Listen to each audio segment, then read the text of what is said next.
శివకామేశ్వరి ఆనందమయ్య మాతగారు నమస్కారం అండి. నమస్కారం శ్రీలక్ష్మి గారు. అమ్మ, హిందూ ధర్మంలో స్త్రీ యొక్క పాత్ర ఏమిటి, స్త్రీ ప్రాముఖ్యత ఏమిటి, ఆధ్యాత్మికంగా స్త్రీ ముందుకు ఎలా వెళ్ళాలి? గురు బ్రహ్మ గురుర్విష్ణు గురుదేవో మహేశ్వర గురు సాక్షాత్ పరబ్రహ్మ తస్మై శ్రీ గురవే నమః. గురు బ్రహ్మ గురుర్విష్ణు గురుదేవో మహేశ్వర గురు సాక్షాత్ పరబ్రహ్మ తస్మై శ్రీ గురవే నమః. సదాశివసమారంభాం వ్యాసశంకరమధ్యమాం అస్మదాచార్యపర్యంతాం వందే గురుపరంపరాం. శివాయ గురవే నమః. శివాయ గురవే నమః. శివాయ గురవే నమః. శ్రీమాత్రే నమః. శ్రీమాత్రే నమః. శ్రీమాత్రే నమః. హిందూ ధర్మంలో స్త్రీ యొక్క పాత్ర నేటి సమాజంలో స్త్రీలందరూ కూడా తెలుసుకోవాల్సిన ఆవశ్యకత చాలా ఉందండి. ఈ ప్రశ్న ఇప్పటికే కాదు, భావితరాలకి కూడా చాలా ఉపయోగపడుతుంది. ఇంటికి దీపం ఇల్లాలే అంటారు కదమ్మా. అవునండి, స్త్రీ ప్రాముఖ్యత ఎక్కువగా ఉండాలి కదా ప్రతి విషయంలోనూ. అవును. ఈ ఇంటికి దీపం ఇల్లాలు అని మీరు చెప్పినప్పుడు ఆ దీపం ఎలా ఉండాలి అనేది నాకు తెలిసినంత వరకు నా పరిధిలో నేను వివరిస్తాను. హిందూ ధర్మం అంటేనే మన సనాతన ధర్మం. హిందూ ధర్మం అంటే సనాతన ధర్మం, అంతే కదా. మన సనాతనమైనది, మా గురువుగారు చెప్పినట్టు సనూతనమైనది మన హిందూ ధర్మం. ఆయన చెప్తూ ఉంటారు ఎప్పుడు, సనూతనమైనది, సనాతనమే సనూతనం సనూతనం చెప్తూ ఉంటారు మా గురువుగారు. అంతే కదా, మన హిందూ ధర్మమే మన సనాతన ధర్మం. ఎందుకంటే హిందూ ధర్మంలో స్త్రీ యొక్క పాత్ర అదితి కశ్యప నుంచి మొదలైంది. అంటే కశ్యప ప్రజాపతి యొక్క భార్య పేరు అదితి. వీరి యొక్క పుత్రులే సూర్యులు, సూర్య భగవానుడు. సృష్టికి మూలం ఆయన ఉద్భవించిన తర్వాతే సృష్టి మొదలై ఉంటుంది కదా. అంటే ఎక్కడ మొదలైందో చూడండి స్త్రీ పాత్ర. చెప్పండి. జగన్మాత. జగన్మాత అంటే ఎవరు? స్త్రీ. అంటే ఏంటి, ఇక్కడ ఉదాహరణకి పేర్లు చెప్పుకున్న స్త్రీ అంటే ఏంటి అంటే శక్తి. శక్తి, శక్తి. ఈ స్త్రీకి చాలా ఇష్టమైన సౌందర్యం కాబట్టి, అలంకరణ కాబట్టి, ఈ అలంకరణని దగ్గర నుంచి మనం చెప్పుకొని ముందుకు వెళదాం. కట్టు, బొట్టు, జుట్టు. కట్టు, బొట్టు, జుట్టు. ఇప్పుడు ఈ సమాజానికి ఇది చాలా అవసరం. కట్టు అంటే మన వేషధారణ, అంటే మనం కట్టుకునే వస్త్రాలు అనుకోవాలి. బొట్టు అంటే ధరించే కుంకుమ, తర్వాత జుట్టు. జుట్టు. ఈ మూడు విశేషాంశాలండి ఇవన్నీ. స్త్రీకి బొట్టు చాలా, మన 5వ తనంలో బొట్టు ప్రాముఖ్యత కదా, సౌభాగ్యం కదా కుంకుమ. కట్టు సరే, కంఫర్ట్ని బట్టి పంజాబీ డ్రెస్సులు వేసుకుంటున్నారు, ఓకే, అంతవరకు ఓకే. దాని మీద చున్నీ వేసుకోవడం మర్చిపోతున్నారు మన పిల్లలు. ఇప్పుడు ఈ చీర ధరించామండి, మనం ఎట్లా ధరించాము? బయట ఉంటుంది. డ్రెస్ వేసుకోండి, దాని మీద ఒక చున్నీ వేసుకోండి. ఈ విషయము పిల్లలకి ఎవరు చెప్పాలి? తల్లి చెప్పాలి. తల్లి చెప్పాలి. మరి ఆ తల్లే చున్నీ వేసుకోనప్పుడు పిల్లలు ఏం వేసుకుంటారు? లేదు, ఆవిడ డ్రెస్సులు వేసుకోరు, నాలా చీరలు కట్టుకుంటారు. చెప్పండి పిల్లలకి, అమ్మా ఇది మన భారతీయ సంస్కృతి. మనం భారతదేశంలో పుట్టినప్పుడు మన సంస్కృతిని, మన సనాతన ధర్మాన్ని పాటించవలసిన బాధ్యత నీకు ఉంది అని తల్లి పిల్లలకి ఖచ్చితంగా చెప్పాలి. ప్రథమ గురువు కదా కదండి. నేను డ్రెస్ వేసుకోను, నేను మిడి వేసుకుంటా, నేను చెడ్డీ వేసుకుని తిరుగుతా అంటే తల్లులు ఎందుకు ప్రోత్సహిస్తున్నారు? ఇక్కడ తప్పు ఎవరిది? ముందు తల్లిదే కదా. సరే, మీరు వేసుకోరు ఒక తల్లిగా, సరే మనం మన వయసును బట్టో ఏదో వివాహం అయిపోయో కొన్ని మానేస్తారు, వేసుకోరు. మరి మీ పిల్లలు వేసుకుంటే, భగవద్గీతలో ఏం చెప్పారు తెలుసా అండి? కృష్ణ భగవానుడు, కష్టమైన మంచిది కాకపోయినా నీ ధర్మాన్నే నువ్వు పాటించు, పరధర్మం ఎంత అందంగా ఉన్నా దాన్ని అనుసరించుకో అని. స్వధర్మమే కదండి, స్వధర్మాన్ని పాటించమని చెప్పారు. మరి స్వధర్మాన్ని పాటించాలి అనుకున్నప్పుడు ఈ స్వధర్మంలో వస్త్రధారణ కూడా స్త్రీకి ప్రాముఖ్యత. ఇక్కడ పురుషుల గురించి నేను మాట్లాడట్లేదు, ఎందుకంటే హిందూ ధర్మంలో స్త్రీ యొక్క పాత్ర గురించే మనం మాట్లాడుకుంటున్నాం.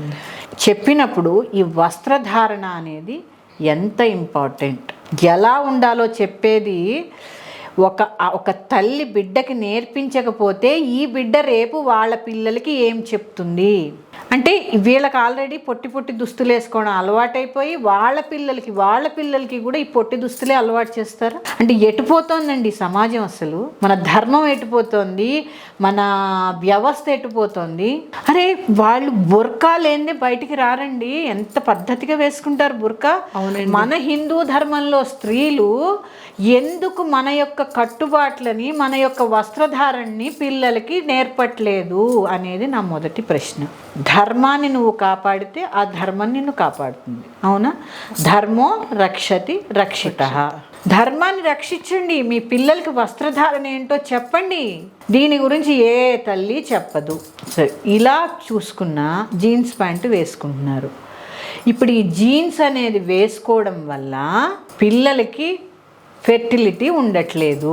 ఆడైనా మగపిల్లలకి ఇప్పుడు వస్తున్న ముందు పర్యవసానం ఏంటి అంటే వీరు ఈ బిగుతు బట్టలు ధరించడం వలన ఏం జరుగుతోంది? ఫెర్టిలిటీ అనేది తగ్గిపోతుంది. సరే, చున్నీ వేసుకోవద్దు, పంజాబీ డ్రెస్ వేసుకుంటున్నారు, సరే బస్సుల్లో ప్రయాణం చేస్తున్నారు, అది ఓకే. మరి ఈ జీన్స్ వేసుకోవడానికి ఎందుకు? ఇవి బిగుతు బట్టలు వేసుకోవడానికి ఫ్యాషన్ ఎటు దారి తీస్తోందంటే సంతానోత్పత్తి మీద ప్రభావం చూపిస్తోంది. ఇక్కడ నేను 2 విషయాలు మీకు ఎగ్జాంపుల్స్తో సహా చెప్తాను. చెప్పండి అమ్మా. లంగా ఓణి వేసుకుంటాం పిల్లలు, పెళ్లి కాని పిల్లలందరూ లంగా ఓణి అంతా లంగా ఓణిలే కదండి. ఎందుకు వేసుకుంటారో తెలుసా అండి? ఎందుకు? ఈ భాగం ఏదైతే ఉందో మన యొక్క గర్భసంచి కనపడేలాగా ఉంటుంది.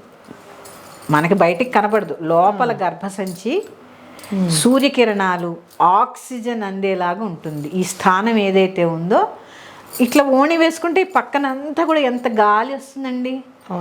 ఆక్సిజన్ ఆ గర్భసంచి మీద పడి సంతానోత్పత్తికి కావలసిన పటిష్టమైన వాతావరణాన్ని తయారు చేసుకుంటుంది. ఇప్పుడు ఎక్కడ తయారవుతుంది పిల్లల్లో? అవును కదా. ఇప్పుడు కట్టు అనేది, వస్త్రధారణ అనేది ఎంత ఇంపార్టెంట్ చెప్పండి. సరే, లంగా ఓణీలు వేసుకోవద్దు. లంగా ఓణి వేసుకోను పాపం వాళ్ళు చాలా దూరం వెళ్తారు, బస్సు దిగాలి, పడిపోతారు, లంగా తగిలితే పడిపోతారు. ఇంట్లో ఉన్నప్పుడు అండి, సరే డే టైం కాలేజీలకి ఆఫీసులకి వెళ్తారు, ఇంట్లో వచ్చినప్పుడు ఇంతింత నిక్కర్లు ఎందుకు వేసుకోమని తల్లులు చెప్తున్నారండి? మన సాంప్రదాయం అది. సాంప్రదాయమా? కనీసం ఆ డేటీ కాకుండా ఆ నైటీలాగే వాడమని చెప్పండి. కానీ వాళ్ళకి కూడా నైటీ అలవాటు చేయండి. లేకపోతే ఫుల్ నైట్ డ్రెస్సులు ఉంటాయి, వేసుకోమని చెప్పండి. ఈ వస్త్రధారణ అనేది మీరు చెప్పారులేండి అమ్మా, పొండి కంఫర్ట్ చాలా ఇంపార్టెంట్.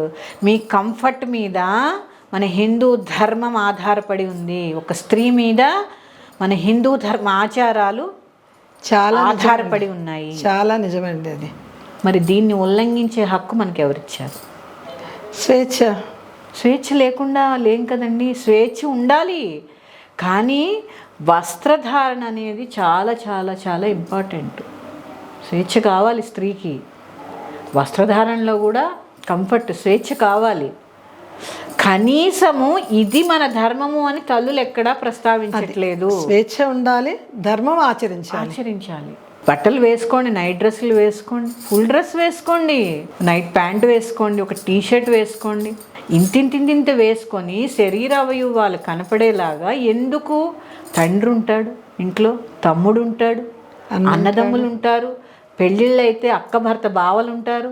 వీరి ముందు వీళ్ళు ఇంతింత నిక్కర్లు వేసుకొని తిరుగుతూ ఉంటే అసలు మన సమాజం ఎటుపోతుంది? ఇప్పుడు వీళ్ళకి ఈ బట్టలకు అలవాటు పడ్డారు, వీళ్ళతోనే ఆగిందండి. వీళ్ళకి అసలు పురాతన మన సనాతన ధర్మంలో ఉండే వస్త్రాల గురించి అవగాహన లేదు. చీర అంటే ఏంటి అంటే ఫంక్షన్ ఉంటే చీర కట్టుకుంటా, లేకపోతే లంగావణి వేసుకో. అప్పుడు కావాలండి, దానికి మాత్రం మెచ్చుకోవాలండి.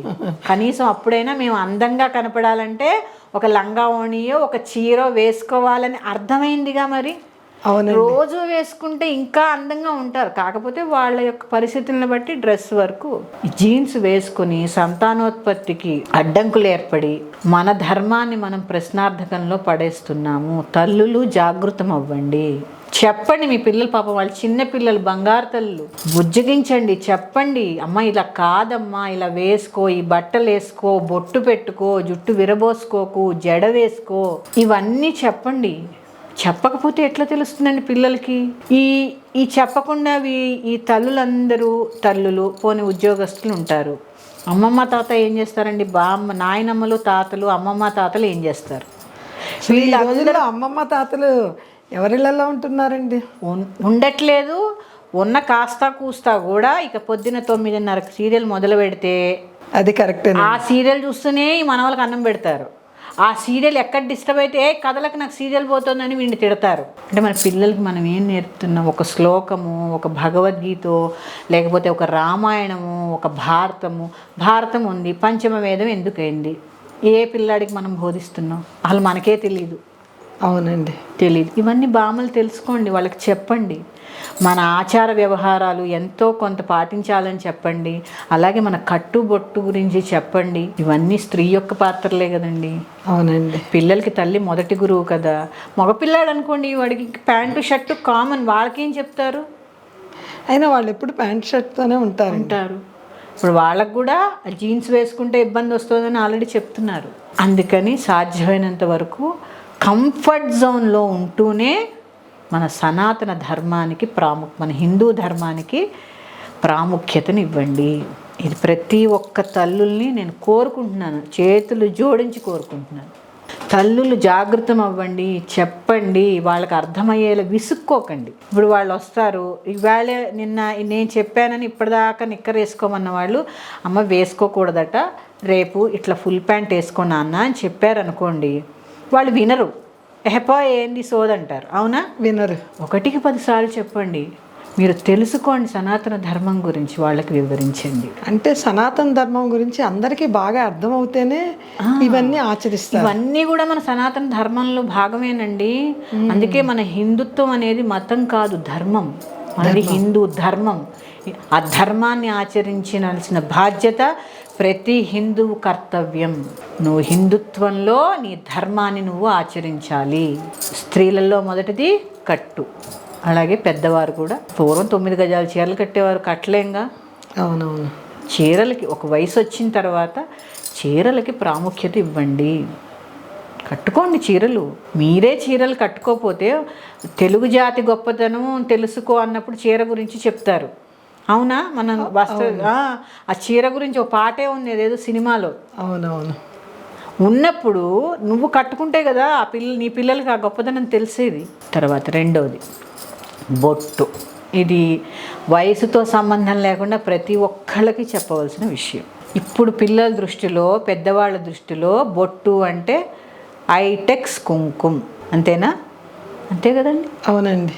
ఐటెక్స్ కుంకుమ అంటే చూడండి, స్నానం చేయగానే ఇక్కడికి రాగానే స్టిక్కర్లు అయిపోయాయి అనుకోండి, కుంకుమ పోయి షాప్కి జల్దీ పోయి ఒక స్టిక్కర్ ప్యాకెట్ కొనుక్కురా.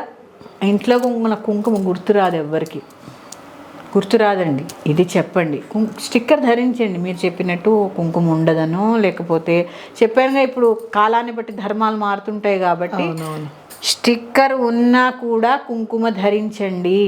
అప్పాజీ చెప్తూ ఉంటారు, అంటే మన సత్యనారాయణ స్వామీజీ, బొట్టు పెట్టుకుంటే నుదుటి రాత మారుతుందని చెప్తూ ఉంటారు ఆయన. బొట్టు పెట్టుకుంటే నుదుటి రాత మారుతూ ఉంటుంది అని ఆయన చెప్తూ ఉంటారు. ఎంత గొప్ప విషయం అండి. అంతే తప్ప స్టిక్కర్ పెట్టుకుంటే నుదుటి రాత మారదండి. అసలు బొట్టు అనేది మన ఆజ్ఞాచక్రం దగ్గర సంకేతం. అది చెప్పండి, మీరు తెలుసుకోండి. కుంకుమ ధారణ ఇంట్లో ఉన్న వాళ్ళు ఖచ్చితంగా కుంకుమే ధారణ చేయండి. ఇక బయటికి వెళ్ళే వాళ్ళకి తప్పదు కాబట్టి స్టిక్కర్ పెట్టుకున్నా కూడా కుంకుమ ధారణ చేయండి. ఇది కూడా మన ధర్మంలో భాగమే. స్టిక్కర్ పెట్టుకున్నా కూడా కుంకుమ ధారణ చేయండి. ఇప్పుడు నేను స్టిక్కర్ వద్దు పెట్టుకోకు అంటే ఎవరు మానరు. వాన వస్తుంది, ఎండలో చాలా ఉంటాయి కదా, చాలా బయటకు వెళ్ళేటప్పటికి చాలా ఉంటాయి కదండి. ఇంట్లోనే ఉండట్లే కదండి, బయట వెళ్తూ ఉంటాం, రకరకాల పనుల్లో నిమగ్నమై ఉంటాము, చెమట పడుతూ ఉంటుంది. పెట్టుకున్నా కూడా స్టిక్కర్ ఎలాగా ఉంటుంది, దానిపైన ఒక కుంకుమ ధరించండి. ఎప్పుడు మొహం కడుక్కున్నా, ఎప్పుడు పోయినా ఎప్పుడు కుంకుమ ధరించండి. చాలా బాగుందండి ఈ విషయం. తర్వాత అండి గాజులు. గాజులు ఎందుకు గాజులు వేసుకోరని నాకు ఒక విషయం అర్థం అవ్వదు. ఫ్యాషన్. ఫ్యాషన్. లేకపోతే ఏం చేస్తారంటే ఏ చీర కట్టుకుంటే ఆ రంగు గాజులు. ఈ గాజులు కూడా అండి ఒక్కొక్క రంగు వేసుకుంటే ఒక్కొక్క ఫలితాన్ని ఇస్తూ ఉంటాయి. గాజులు ఒక్కొక్క రంగు వేసుకుంటే ఒక్కొక్క ఫలితాన్ని ఇస్తూ ఉంటాయి. కాకపోతే ఏంటంటే ఇప్పటికే రకరకాల పరిహారాలతోటి రకరకాల విని ఈ తల్లులందరూ కన్ఫ్యూజ్ అయిపోతున్నారు. అసలు ఈ పరిహారాల జోలికి మనం ప్రస్తుతానికి వెళ్ళొద్దు. ఎందుకంటే చాలామంది ఉన్నారు ఈ పరిహారాలు చెప్పేవారే తప్ప మన హిందూ ధర్మం యొక్క ప్రాముఖ్యతను చెప్పేవాడు లేరు. ఎంతసేపు లేవండి, ఈ పూజ చేసుకోండి, చెయ్యాలి, భక్తి కావాలి, పూజ కావాలి, పరిహారాలు చాలామంది చెప్పేవాళ్ళు ఉన్నారు. అది మీ ఇష్టం, పాటించాలా. ఇప్పుడు చిర్రావూరి గారిది మనకు వీడియో చూశాను, మన కళ్ళు పోయేలా కాటికి పెట్టుకోకండమ్మా, ప్రతి పరిహారం పాటించవలసిన పని లేదు, మీకు ఎంత వీలైతే అంత పాటించండి అని చెప్పారు ఆయన. అది వాస్తవం. ఇక చూసిన ప్రతి పరిహారం చేయాల్సిన పని ఏమీ లేదు. మీకు ఎంత వీలో మీరు ఎంత చేయగలరు బట్టి ఈ పరిహారాలు వెనక పరిగెత్తడం అనేది మానేయండి ఫస్ట్. ఈ చక్కగా ప్రతిరోజు షోడశోపచార పూజ చేసుకోండి, ఒక అష్టోత్తరం చదువుకోండి. ప్రతిరోజు సహస్రనామం చదవలేం కాబట్టి ఒక అష్టోత్తరం చదువుకోండి, నుదుటిన కుంకుమ బొట్టు పెట్టుకోవాలి. ఇది తర్వాత గాజులు వేసుకోండి. మీరు వేసుకోండి, మీ పిల్లల చేత వేయించండి. ఎందుకు వేసుకోరండి గాజులు? మరి బంగారం గాజు ఉన్నా కూడా మట్టి గాజులు స్త్రీమూర్తులు అందరూ వేసుకోండి. నాడులు ఉత్తేజం అవుతాయి. అసలు మీకు తెలుసా అండి 64 ఉపచారాలు ఉంటాయి అమ్మకి. 64 ఉపచారాల్లో ఈ గాజులు సమర్పించడం కూడా ఒక ఉపచారం. అంత ప్రాముఖ్యత ఉంది గాజులకి. ఈ కంకణము ఏదైతే ఉందో ఇది మన నరాల్ని ఇట్లా ఇట్లా ఇట్లా ఇట్లా నేను అంటున్నప్పుడు చూడండి, ఇవి ఏమవుతున్నాయి, వెనక్కి అయ్యి ఈ నరాలు ఉత్తేజం అవుతాయి కదండి. ఈ ప్రాముఖ్యత తెలపండి. అలాగే ఈ యొక్క శబ్దం అట అన్నం పెడుతున్నప్పుడు భర్తకు వినిపిస్తే శాంతం ఏర్పడుతుందట. గాజులు గలగలలు. మా అమ్మమ్మ చెప్పారు నాకు. ఈ గాజుల యొక్క శబ్దం వల్ల ఇంట్లో ఒకలాంటి ఆ శబ్దం చూడండి, మనం ఎక్కడున్నా కూడా ఈ గాజులు చప్పుడు అవుతూ ఉంటే ఎట్లా ఉంటుంది ఆ ఇంట్లో? లక్ష్మీదేవి గజ్జల చప్పుడు, గాజుల చప్పుడు ఎంత బాగుంటుంది, ఒక సంగీత ధ్వనిలాగా ఉంటుందండి. ఈ సాంప్రదాయాన్ని మన పిల్లలకి వివరించండి. ఇది తల్లుల యొక్క బాధ్యత. ఎందుకంటే నేటి బాలలే రేపటి పౌరులు. ఇది ఖచ్చితంగా తల్లి ఇనిషియేట్ తీసుకోవాల్సిందే. నేను చెప్పను, నాకు టైం లేదంటే కుదరదు. చెప్పాల్సిందే, చెప్పి తీరవలసిందే. కుటుంబం బాగుండాలి, నీ పిల్లలు బాగుండాలి. ఇప్పుడు నీ బిడ్డను చూస్తే ఎవరైనా చేతులెత్తి మొక్కేలా ఉండాలి అంటే నువ్వు ఇవన్నీ చెప్పాల్సిందే. బొట్టు పెట్టుకో, గాజులు వేసుకో. మీకు తెలుసా అండి, నేను ఇంత పెద్ద బొట్టు పెట్టుకుంటున్నందుకు నన్ను చాలామంది విమర్శించారు. ఈవిడేంటి కుంకుమ ఇంత పెద్ద బొట్టు పెట్టుకుంటుంది. ఆ బొట్టులో ఉన్న ప్రత్యేకత నాకు తెలుసు కాబట్టి నేను పెట్టుకుంటున్నా. మీరు కూడా తెలుసుకోండి. నిజమండి. మీ పిల్లలకి చెప్పండి. కట్టు, బొట్టు, గాజులు. తర్వాత ఈ జుట్టు దగ్గరకు వద్దామండి. ఇక విరబోసుకుంటున్నారండి ఆ జుట్టుని. అమ్మ, ఈ జడ యొక్క ప్రాముఖ్యత చెప్తాను. మధ్యపాపిడి తీసుకుంటాం కదండి. అవునవును. పెళ్ళి అప్పుడే మధ్యపాపిడి తీస్తారు, తెలుసా మీకు? ఇప్పుడు అంటే అందరూ తీస్తున్నారు కానీ మా జనరేషన్ వరకు కూడా పెళ్ళికే మధ్యపాపిడి తీసేవారు కంపల్సరీ. అలా అని కాదండి, పెళ్ళికని కాదు, చిన్నప్పటి నుంచే మధ్యపాపిడి వెనక నుంచి కూడా పాపిడి తీసి 2 జడలు వేసేవారు. అంటే ప్రత్యేకంగా పెళ్ళికి మధ్యపాపిడే తీస్తారు. అవునా? ఎందుకు అనేది చిన్నప్పటి నుంచి తీస్తారు. ఎందుకు ఇది మన ధర్మంలో ఏర్పడింది, చిన్నప్పటి నుంచి ఎందుకు తీస్తున్నారు అనేది మీకు వివరిస్తాను. పాపిడి తీసిన తర్వాత కుడివైపు అత్తారిల్లు, ఎడం వైపు ఒకవైపు పుట్టిల్లు, ఒకవైపు మెట్టినిల్లు. జడకి ఎన్ని పాయలు తీస్తారు? 3 పాయలు. అంతే. మనలో ఎన్ని గుణాలు ఉంటాయి? 3 గుణాలు. సత్వ, రజస్, తమో గుణములన్నీ 3 ఉంటాయి. ఒకళ్ళేమో కోపంగా ఉండొచ్చు, ఒకళ్ళు సాత్వికంగా ఉండొచ్చు, ఒకళ్ళు మిక్స్డ్గా ఉండొచ్చు. ఒక పెళ్ళయి వెళ్ళిన తర్వాత ఆ స్త్రీ యొక్క బాధ్యతలు ఇన్ని ఒకడు కోపం ఎక్కువ ఉండొచ్చు, వాళ్ళకి తామసం ఎక్కువ ఉండొచ్చు. ఇన్ని గుణాలు ఉన్న వాళ్ళని సమర్థించుకుంటూ రావాలా? అవునండి. పూర్వం అంటే ఇంకా ఇంటి నిండా ఉమ్మడి కుటుంబాలు ఉండేవి. అత్త, మామగారు, ఎంతమంది మరుదులు, ఆడబడుచులు. ఇప్పుడు ఉమ్మడి కుటుంబం లేకపోయినా ఒక వివాహం అయిన తర్వాత ఆ వ్యవస్థ వేరేలా ఉంటుంది కదా.